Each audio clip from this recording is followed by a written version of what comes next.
la rotation. Voilà. Si vous allez faire, par exemple, un autre axe, vous permettez la vitesse dans la première variable et la deuxième va prendre 0. Oui.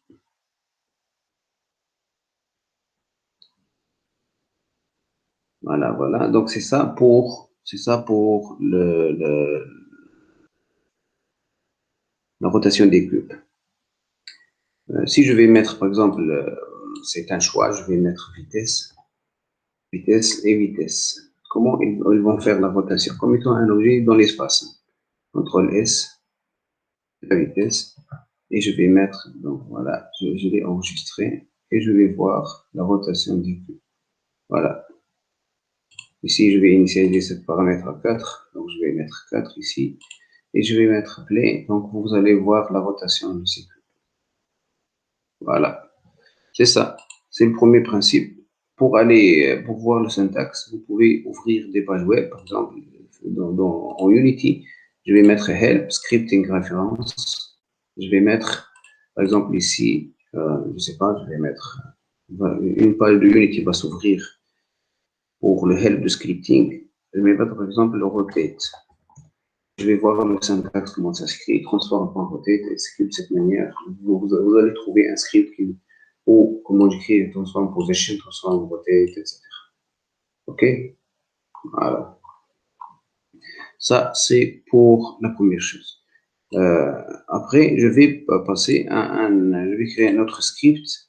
C'est le script de create C# script. C'est le script de mouvement de la balle. Je vais mettre move, BAL. Donc, move ball. Donc, le mouvement du ballon. Je vais mettre le mouvement du ballon. Je vais l'ouvrir. Et voilà, il s'ouvre de la même manière que le premier. Donc, je vais mettre ici dans la fonction update, je vais créer deux mouvements. Donc, la balle, comme vous le voyez ici dans Unity, la balle, elle va se déplacer selon l'axe X et elle va se déplacer selon l'axe Z. Elle ne va pas se déplacer selon Y, sinon elle va faire des jumps. OK? Donc, elle va se déplacer selon deux axes. Donc, je vais définir ces deux mouvements. C'est le MVH égale input.getAccess. Access, entre parenthèses, c'est le horizontal, l'English, horizontal, et puis, point virgule, et puis, flow, MVH,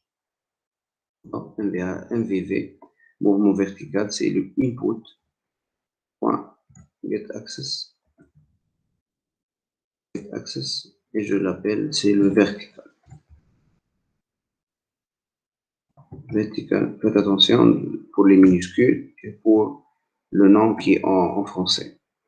Ces deux mouvements sur l'axe X et l'axe Z sont indépendants. Je vais les mettre dans un vecteur qui va les rassembler. Donc, je vais mettre un vecteur 3. Vecteur 3. Je vais l'appeler MVR, MV résultat. C'est égal. C'est un nouveau new vector 3. Je vais l'appeler, par exemple, il va faire des mouvements selon X avec le MVH. Selon Y, il va faire un 0, un mouvement de 0. Et selon MVV, selon le Y. Voilà. Ici, je vais ajouter à la balle une force. La balle, donc j'ai défini le vecteur de mouvement X et Z, selon X et Z, et je vais définir une force. Donc, pour cela, je vais définir deux variables. Une première variable, je l'appelle, c'est pas bloc. C'est le type, c'est le rigid body. Rigid body, c'est un type caractéristique qui donne le poids et la masse à un objet, RG, point virgule. Elle n'a pas de valeur ici, elle n'a pas de valeur. Voilà, donc je vais mettre ici, pour le voir stade, je vais l'initialiser en tant qu'une nouvelle composante. Get component, voilà. Non, c'est pas ça, donc c'est les crochets, voilà. Rigid body, voilà. Et entre parenthèses, c'est ça, entre parenthèses, et point virgule. Ça se déclare de cette manière. une toute nouvelle composante se déclare de cette manière. Je vais mettre ici, c'est le RG, c'est la composante rigid body, c'est la masse, que je dois lui ajouter une force, add force. Entre parenthèses, je vais ajouter une force au MVR avec un speed, par exemple, avec, pardon, speed, c'est une variable déclarée, fois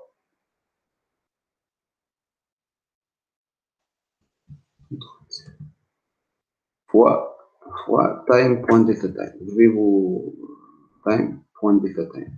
Je vais vous montrer point delta time. Voilà, et je termine par un point virgule. Le speed, elle est en rouge. Pourquoi elle n'est pas déclarée ici? Donc, je vais la déclarer en tant que public, private. On va utiliser private. C'est une variable, ce qu'on appelle le type, par exemple, float. Le nom, c'est speed, est égal, par exemple, je sais pas, 40.0 F. Il faut préciser que F, elle doit être toujours citée pour préciser sur le type de float.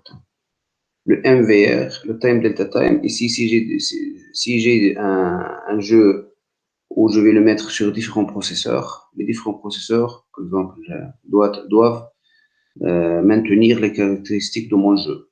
Par exemple, un processeur quad-core ou un processeur un PC gaming de 15 processeurs. Donc, je dois avoir toujours un jeu qui est dans où j'ai pas de changement au niveau de l'animation, etc. Voilà. Donc, voilà, j'ai terminé pour ce script, le mouvement de la balle, voilà, CTRL S, d'où ça provient, la dernière maxi input, elle provient de ceci. Donc, je vais edit, project setting, je vais faire input et j'ai des axes ici, voilà, j'ai des axes, par exemple, des axes, j'ai 19. Donc, je peux ajouter un autre axe. Horizontal ici, c'est le left et right, ce que j'ai mis, et le vertical, c'est le up et le down. C'est pour cela que j'ai mis ces deux boutons. Et ici, ces deux directions, voilà. Donc, si je veux ajouter une autre, donc je vais mettre un 20. Donc le dernier bouton, c'est le bouton X du clavier. Il va se copier et je vais par exemple je vais mettre W et W. Donc je peux utiliser maintenant les deux boutons W de mon clavier pour une tâche bien déterminée. OK? Voilà. Donc c'est ça, provient de le input. Voilà, le add force, c'est une fonction de Unity. Donc, ici, on a défini l'objet en tant que rigid body. Le RG, c'est un rigid body. Donc, obligatoirement, le sphère doit avoir une composante rigid body que je dois l'ajouter ici. Voilà. Vous allez voir dans le rigid body, vous trouvez la masse, etc. Donc, ici, j'ai enregistré mon script, CTRL S. Je vais enregistrer dans mon script. J'attends la compilation. J'attends ce qu'il y a des erreurs. S'il n'y a pas des erreurs, je vais mettre Windows. Dans les versions anciennes, donc vous trouvez le console. Ici, je trouve dans Général et console. Ici, voilà. C'est une fenêtre là où je trouve les erreurs. Et vous trouvez dans la barre juste en bas. Si je veux ajouter une instruction, par exemple, debug log, entre parenthèses, je peux faire travail assuré, par exemple, travail assuré, pour que je travaille assuré. CTRL S, point virgule, bien sûr, toujours. N'oubliez bien le point virgule, CTRL S. Voilà. Je fais la compilation de mon jeu.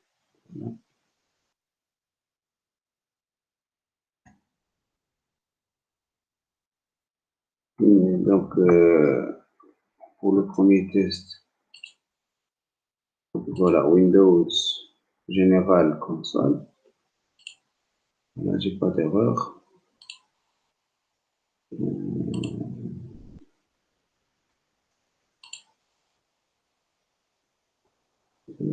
blog, voilà. Donc, je vais mettre un commentaire ici pour voir.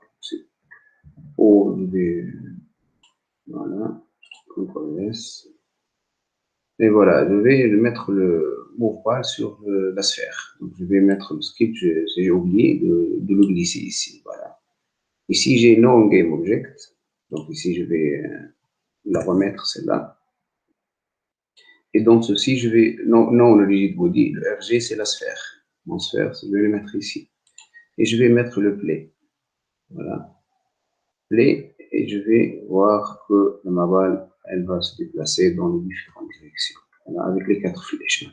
Avec les 4 flèches là, qui ont été précisées par le clavier. Ok. Voilà. Jusqu'ici, j'ai terminé pour cette vidéo. Et vous attendez la vidéo pour le score et la collision de la sphère avec les autres objets. Je vous remercie pour votre attention.